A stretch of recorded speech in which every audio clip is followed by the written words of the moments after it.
nombre de nuestro estimat rei Don Alfons XII comença la sessió extraordinària de l'Ajuntament del nostre poble de Xisclaret. Secretari, sisplau, ens engega l'ordre del dia.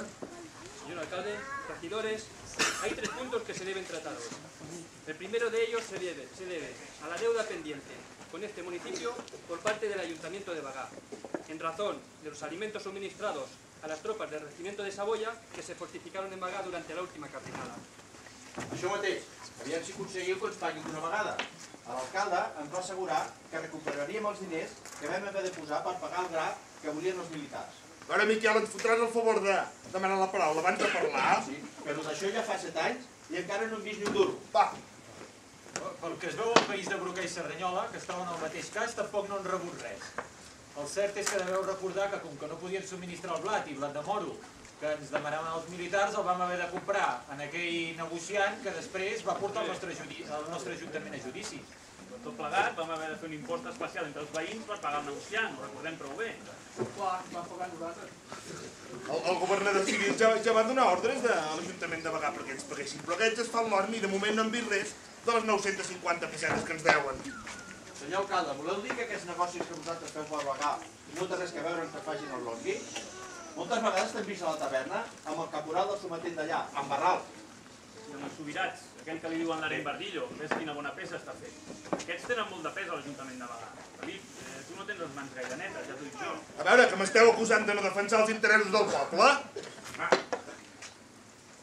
Algunes coses estan passant que no ens agraden. Fa molts anys que la gent està marxant. No et culpem a tu això. Però les terres que han deixat aquests estan ocupades per gent sospitosa.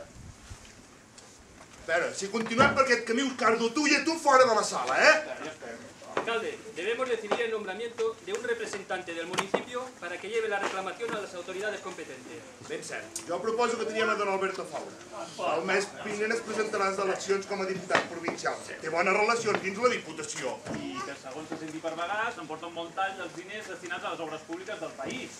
I casualment és un amic d'en Barral i d'en Subirat. Mira, doncs, deixem-ho per després de les eleccions. Potser després ho veiem més clar. Millor, crec que és una bona idea. Jo també crec que don Alberto seria una bona tria, però potser teniu raó que és millor esperar. Bueno, queda pues decidido que la elección del representante se hará después de las elecciones del próximo mes. Pasemos al segundo punto del orden del día. Se refiere a la carta enviada por el señor obispo de Solsona al rector del Roser sobre el indecente comportamiento de la juventud de este pueblo. Sembla que parlen de nosaltres. El señor obispo se queja de la relajación de la moral por parte de algunas parejas que, hechas las amonestaciones, tienen relaciones carnales antes de que el rector los case como Dios manda. Dóna-li la carta del bisbe al regidor perquè ens llegeixi la part que correspon a aquests fets. A veure què ens diu aquesta ja. Nos, don Fra Lluís de Pons, per la gràcia de Déu i de la Santa Seu, bisbe de Solsona i del Consell de Sa Majestat, el reverend rector. Sabreu que ha vingut a nostra notícia que, no obstant les disposicions dels sagrats cànons i concilis i els mandats fets per nois i nostres predecessors, hi ha homes que, un cop fetes les esposalles per verba de futur, no reparen acostar-se i cohabitar amb tota llibertat amb ses esposes. Què collons és això de verba de futur? Vol dir quan el rector anuncia el compromís de casament. Segueixo llegint. Per lo que desitjant desviar els actes que d'aquí puguin resultar en ofenses de Déu Nostre Senyor, manam a tots qualsevols persones que hagin contractat i d'aquí al davant contractaran dites esposalles que fins a tant no hauran solemnitzat el matrimoni per verba de present, en manera alguna amb ses esposes no s'acosten ni a elles de baix cobert ni fora d'ell cohabiten. I això de verba de present què vol dir? Però Josep, quan es casen... Així es vols dir que van per feina. Això. I manam que aquests no siguin acceptats en l'Església en temps de celebració d'oficis amb pena de 10 lliures per quiscuna vegada serà aprovat lo contrari dels inobedients. I manam que sia necessària la confessió de sus pecats antes de la solemne celebració del matrimoni. Això continua, però sembla que queda clar per on va aquesta home. I què n'ha de dir-los així, pobilles i fadrins, ens ho passem bé? Que es cuidi de vigilar els seus capellans, que prou bestiesen en va fer les darreres carlinades. O és que Déu condemna els qui s'estimen i li plauen les crueltats que es fan en el seu nom? Margarida, no parlis així del nostre bisbe, que prou raó que té. Que si alguns dels pallers del nostre poble parlessin, ficaria moltes vergonyes. Teresa, serà que tu no en visitaves de pallers quan et rondaven els padrins? Calla desvergonyida, que no gosàvem fer-los cap petó fins a estar casats i ben casats. És que els carlins van perdre la guerra, sembla que el pecat s'ha fet senyor d'aquestes terres. Ara ja estàs desvariant. Bé, dones, ja prou.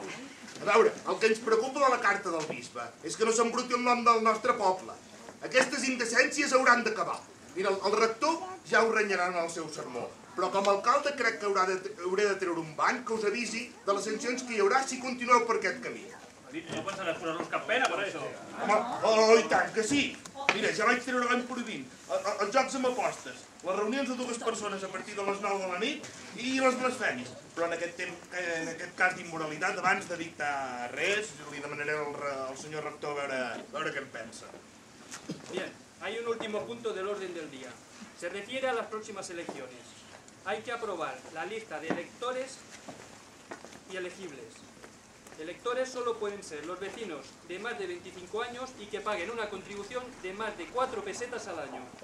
Segons el darrer cens de 1877, al poble em sembla que hi havia 364 veïns en total i en l'última llista electoral em sembla que n'hi havia 67 amb dret a vot. I quan podrem votar nosaltres? Això? On s'ha vist que les dones votin? No sé, per favor, deixa-les. Prou van voler fer durant aquella revolució del 68, quan es va foragitar la nostra reina Isabel i es va voler imposar allò que li deien no sé què de la república. Per sort va guanyar el seny i ni les dones ni la gent sense hisenda pot votar, només faltaria. Crec que allò que ens ha destinat Déu Nostre Senyor és molt més important pas que no anar a votar. Hem de ser l'ànima de la nostra família, cuidar els nostres fills, la nostra família, cadascú té el seu paper en aquest món. Maria, mira, tu pensa el que vulguis, però jo crec que hauríem de poder votar com els homes, a veure per què no. Oh, i tant. Si durant la temporada li diguéssim als nostres marits que tenim mal de cap quan volen gresca, ja veuríeu com podríem votar a totes les eleccions degudes i per haver. Mira, no hi ha res a parlar que votin les dones. La llei és la que és i ja està. Mira, i val més que els que heu de votar penseu en fer-ho per don Alberto. Miquel, ja te'n recordes que m'has demanat de portar aigua de la font al teu camp del bac de Sant Pere? Ai, i tu, Ramon, et volies fer un cobert al costat de casa. Ah, sí, i el Josep, que també en deu 12 pessetes. Sí, ens estàs amenaçant? Saps que en Faro no és el candidat que volem. Fita que va fer costat als carlins i delatar gent del poble que s'havia amagat. Això és aigua passada, hem d'aprovar la llista d'electors, la dones per bona. Esclar que no, molts dels que hi són els has afegit tu. Tot jo voto que sí. Jo també voto que sí, el secretari prengui nota, hem aprovat la llista electoral per majoria. Això és abús, i no et sortiràs amb la teva. Hi ha molta gent al poble que no està d'acord amb tu, i si no ja ho veuràs a les votacions. No tindràs ni un vot. Mira, no sabeu amb qui tracteu, secretari prengui nota, aquí s'acaba la sessió. I tu, a prendre pel sac, home!